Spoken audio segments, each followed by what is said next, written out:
It was a stupid idea. I just wanted to see what was inside and what it was all about. It was scheduled for demolition.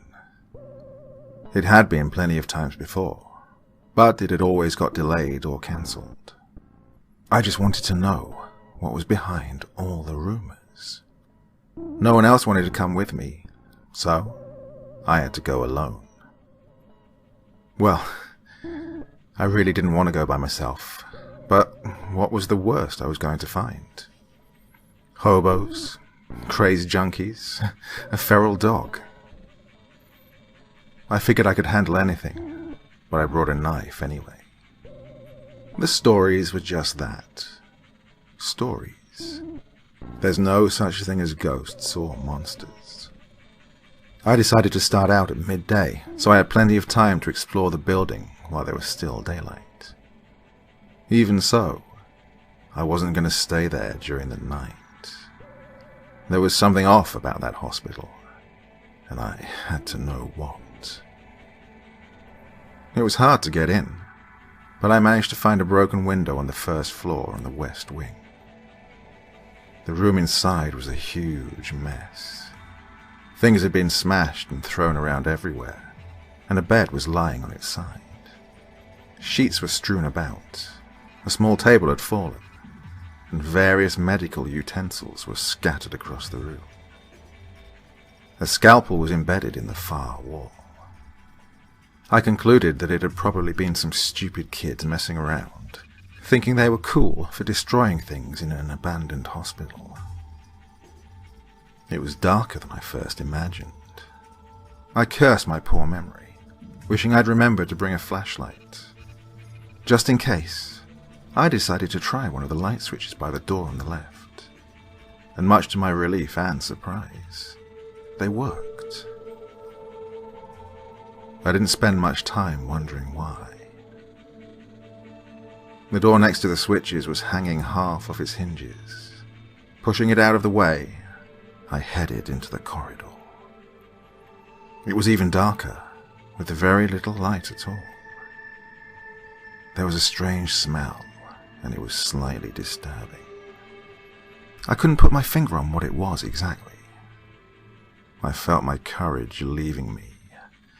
This place was so creepy. No, I told myself. There's nothing scary here. If there is anything else, you can probably kill it. With that, I took in my surroundings. To my left, the north, there was an emergency exit, and to my right, the hallway continued into the building in complete darkness. I felt myself shudder as I looked down it. I asked myself if the emergency door still worked. Checking around in the dark, I couldn't find any switches nearby, and I did not want to leave the comforting light of the first room.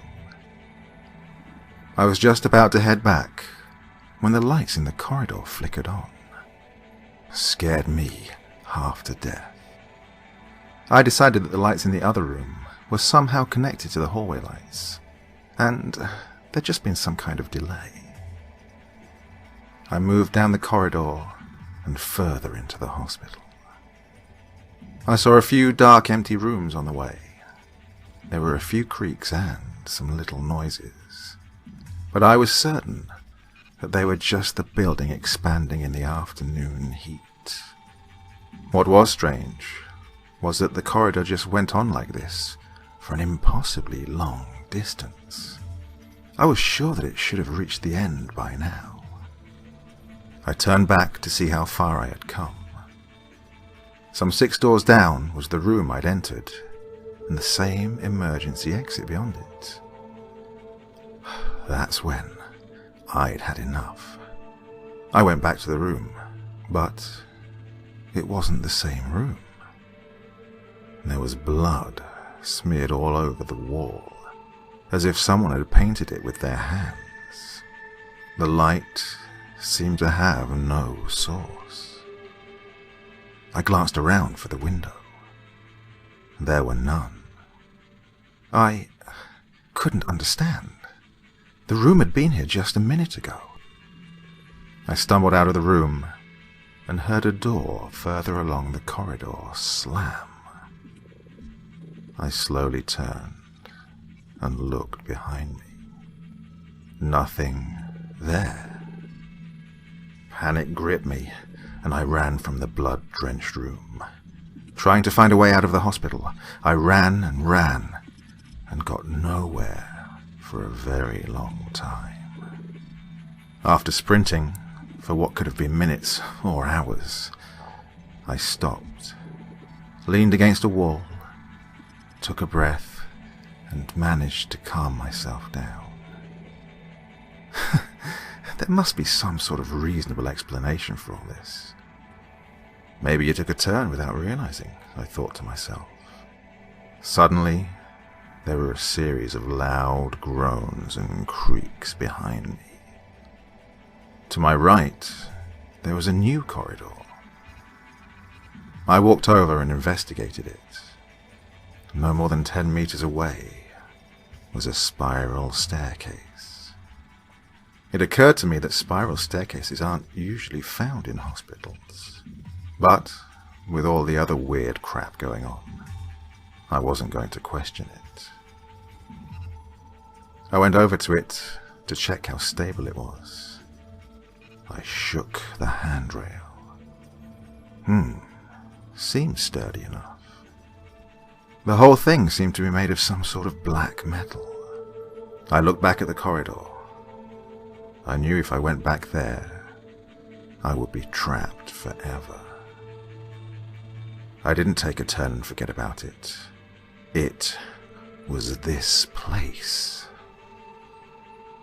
The stairway was probably the most normal thing there. Nothing strange happened as I climbed up. It ended where I'd expected it to, and I walked off onto the second floor.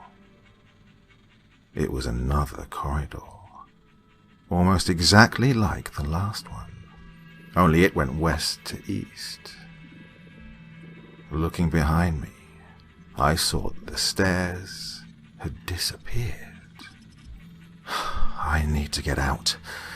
There has to be a way, I thought. I searched all the rooms in the hopes that I could find some way to get out. Some of them were ruined with objects thrown everywhere. Some of them were filled with blood and disturbing symbols. Some of them were just empty. Eventually I came across a room with only a chair inside. It was standing upright in the center of the room. It was odd, but I thought not important. I continued my search for some sort of escape. As I was checking the next room, I heard something wooden scrape along the ground several meters away. I turned back and saw the chair just sitting there. Spooked, I hastened my inspection, putting distance between me and the chair. I'd just finished searching 2 more rooms when I heard it again. It was closer this time. I stared at it and slowly backed away. I blinked. I heard the noise again. Behind me this time. There wasn't even a meter between me and it. I blinked again. Now, it was almost pressed against my legs. What the fuck?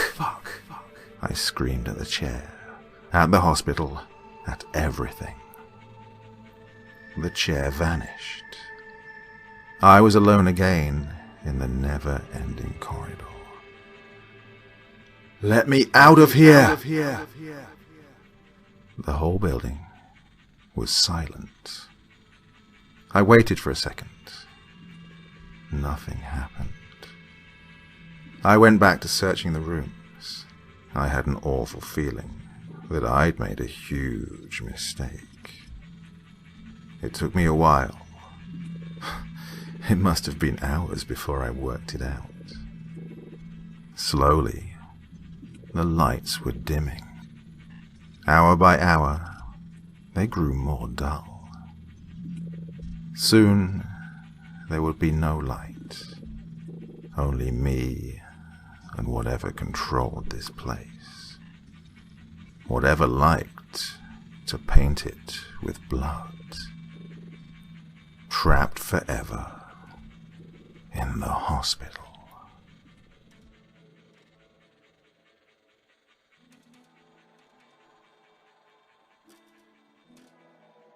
One, two, three. 1, 2, 3. There were 3 lights every 3 feet in this hospital. He noted dully how they fluctuated as he was rushed in on one of those gurneys. He could feel the blood draining, oozing from his wrists, his elbows and sides. The leather straps holding him down were slick with blood. The doctors around him were yelling to one another, as though worried. His eyes were cold, and his breath was shallow. One blink, and he was in a hospital room. Everything was white. His arms were bandaged, and so were his sides. There was a slight sting, one that was dulled out by pain pills. Rage began to fill him. They'd taken away his red wings. He was an angel, and those damned humans had taken away his red wings. How dare they? He was the one they should be bowing to. He was the one that would save humanity. He was God's messenger. It then dawned on him, and he began to giggle, laugh even. Simple-minded humans did not understand the importance of his life. They were afraid of him, and they damn well should be. He sat up. Those dumb apes hadn't even strapped him down. They thought whatever kind of sedative they'd given him would be all they needed until morning. Maybe, but he wasn't human. Nothing would hold him down, or keep him obedient. He slid his legs over the edge of the bed and pushed himself up. His body was young and wounded, however, he was strong. Gingerly, he began to remove the bandages, dropping them silently on the floor. His skin was red, gruesome, and stitched. He stared at them and began to cackle yet again, louder this time. He picked at the stitches, pulling them free. Blood oozed from the reopened wounds, and for a moment he paused and stared at the veins peeking from his wounds. They were now turning red, exposed to the air. He smiled and pressed his fingers into the wound, beneath the vein, and pulled up and freed them. There was a tear before the blood began to pour. Again, cackling as he began to leave his room. There was no one to stop him down either side of the hallway. Well, there were patients, however. He strode down the halls, wiping blood all over the white, sterile walls. He walked into the room of a young girl. She was dying, a cancer patient. However, she was on the road to recovery, at least according to the clipboard at her feet. He let out a tss as he walked up to her and gently touched her cheek. "Poor child," he whispered, rubbing his blood-soaked thumb along her skin. "God will take you, I promise."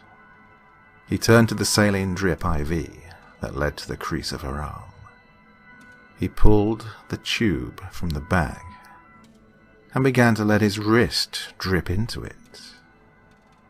He then reinserted the tube.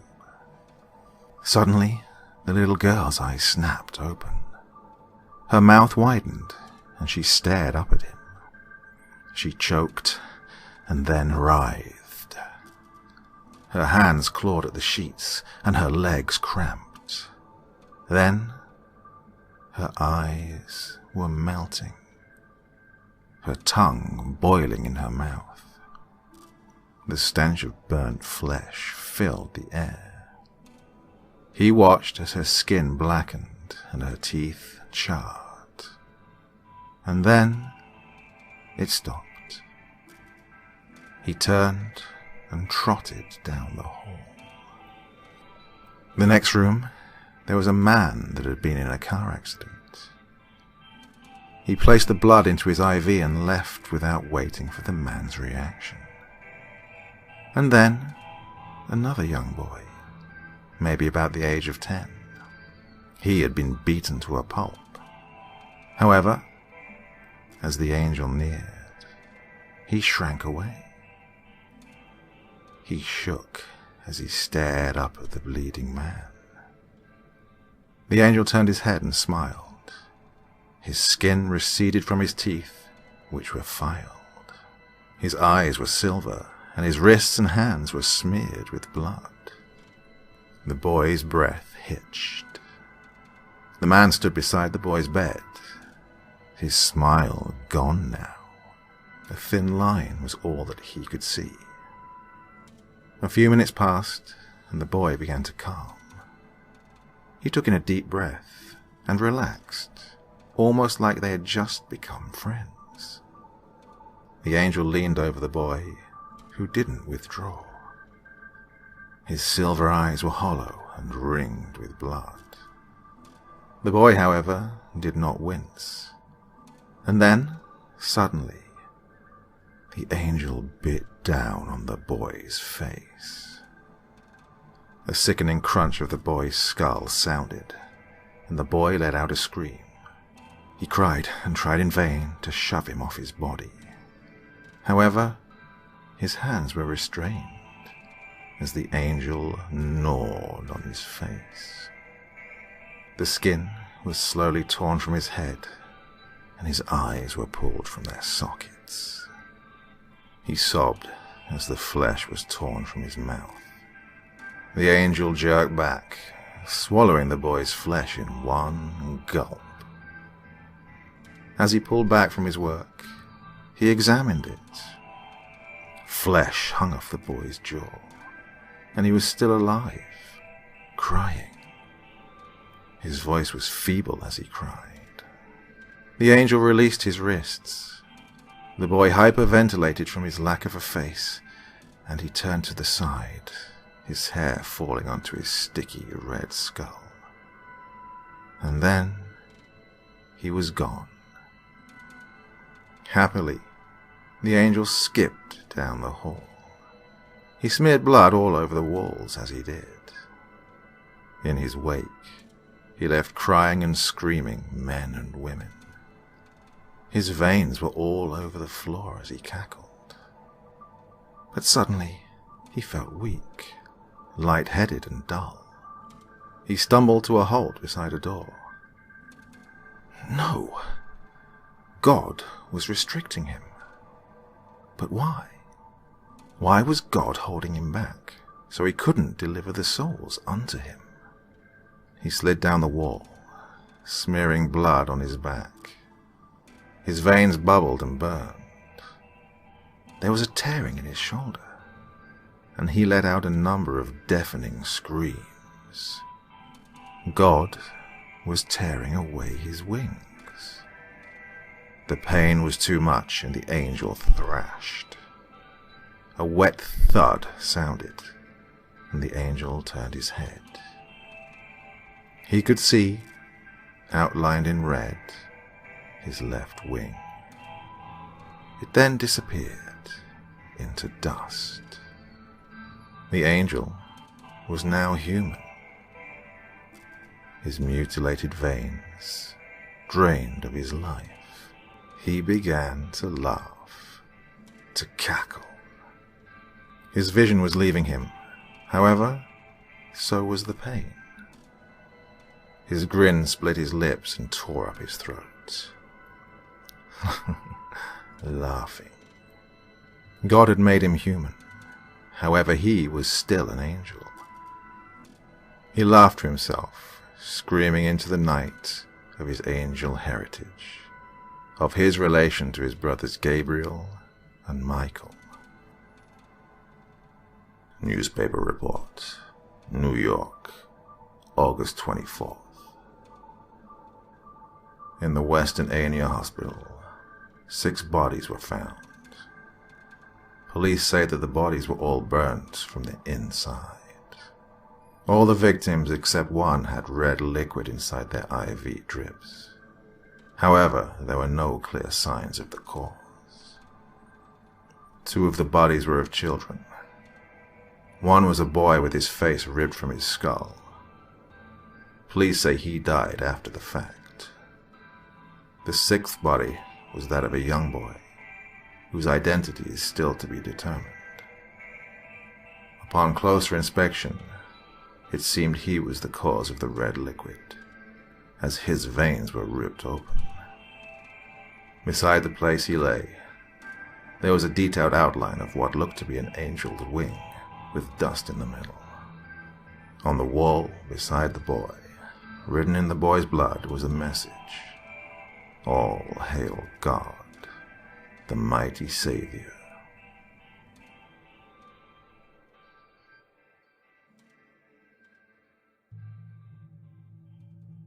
Those who inquire of my occupation are usually more mortified than intrigued when I tell them what it consists of.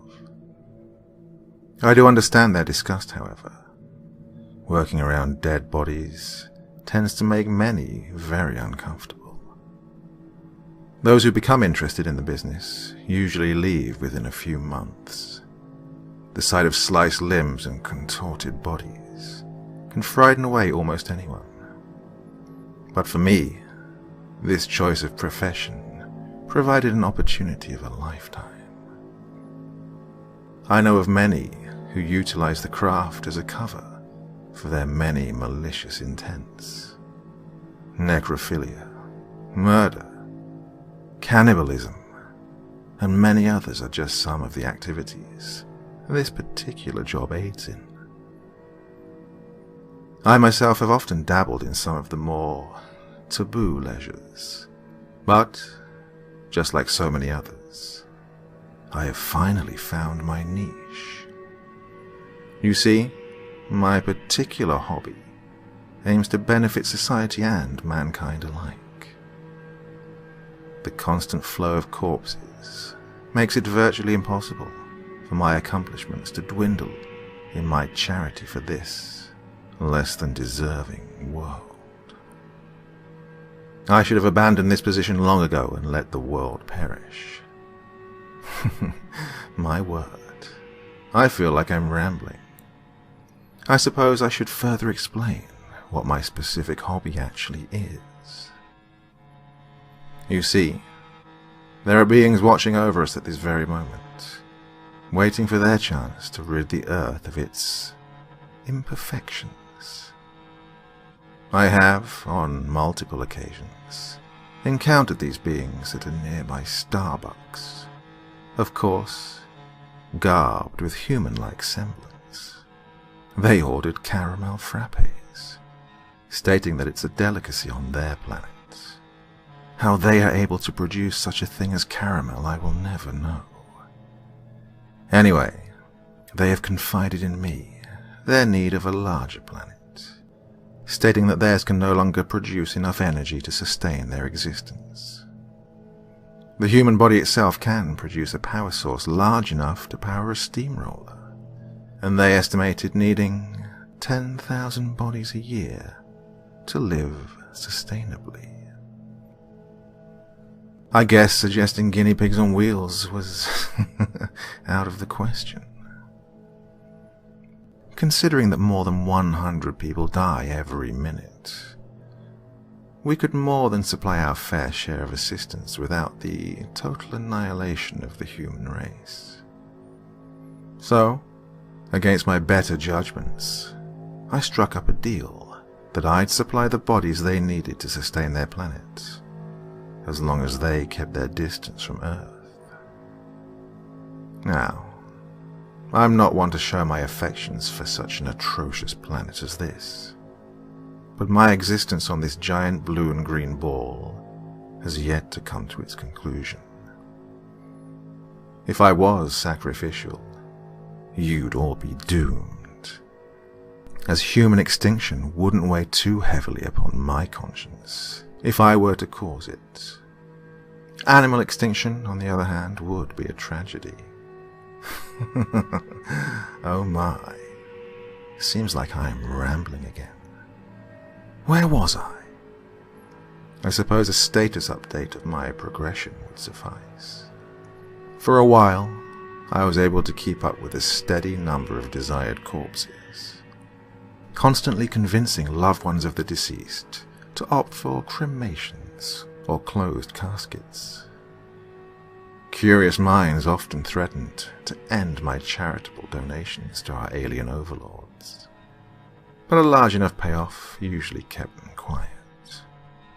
After a while, their need for human cadavers increased as they began the industrialization of their society, claiming it to be inspired by our civilization. It became increasingly difficult to keep up my end of the deal, forcing me to resort to drastic measures. Do you know how incredibly embarrassing it is to defile freshly closed graves? I felt like a grave robber without a sense of morality left in my body. It's incredibly demeaning. I quickly discovered that, even after working nearly an entire night, I could only recover about 5 bodies a day. 8 if I cut out lunch breaks. Oh, that delicious pastrami on rye would just have to wait until I'd returned home. Having to pay others to do the job for me was even more humiliating. I felt like a pimp for a chain of ghost bride operations. Now, I suppose I sound a bit condescending, but I'm sure you'd feel the same if the world's safety were in your hands. I've even had to resort to stealing bodies from other local funeral homes, or paying off those in different cities to deliver them to me. As the progression of their society expanded, my workload doubled, and soon the demand swelled beyond that of the supply. I was able to convince many to take part in my daily donations, but again found it difficult to keep up my end of the bargain. Fortunately for me, there are those desperate enough to do almost anything for a payoff, and I am more than willing to offer up the dough. Murder, from many viewpoints, can be viewed as either a positive or a negative, depending on its context. If someone murders a pedophile or a rapist, who is really the criminal? Does anyone really bat an eye if the guy in an action film dies unexpectedly? Sometimes, to do what is right, the wrong path must be followed. And in order to protect the world, sacrifices must be made. There are more than enough troubled minds out there willing to take an innocent life, many participating just for a cheap thrill. I myself am not opposed to the sacrifice of the few to save the many, and I'm not against taking part in the bloodshed. The sliver of guilt you feel when taking someone's life is damaging at the very least, but you quickly learn to get over it. Their horrid screams become muffled by your desire to survive, and your thirst for a continued existence. There are at least 150 serial killers at work at any given time, and it's safe to say 50% of that population works for me. We have, so far, been able to keep up with the demand from those insufferable beings in command. But as the amount continues to grow, we get more and more desperate. The private residences of common citizens becomes a breeding ground for potential donations. Controlled arsons and carefully placed clues allows us to keep just beyond the detection of the authorities and keep us from getting caught. Despite what you may think of me, dear listener, I'm sure, deep down, you approve of my actions. After all, this largely benefits you as well. It's true that I began this deal under selfish intents, but I believe if anyone's life was in jeopardy, they'd go down the same road I did. I never really planned on conveying this information to anyone, let alone a total stranger. But, as I've stated before, I'm extremely desperate. As of now, we're in dire need of volunteers for sacrifices. We know this is a lot to ask, but our local wells are starting to dry up, and we refuse to kill any children. We do have morals, you know. If we cannot maintain our end of the bargain, then I don't know how much longer we'll all have to live.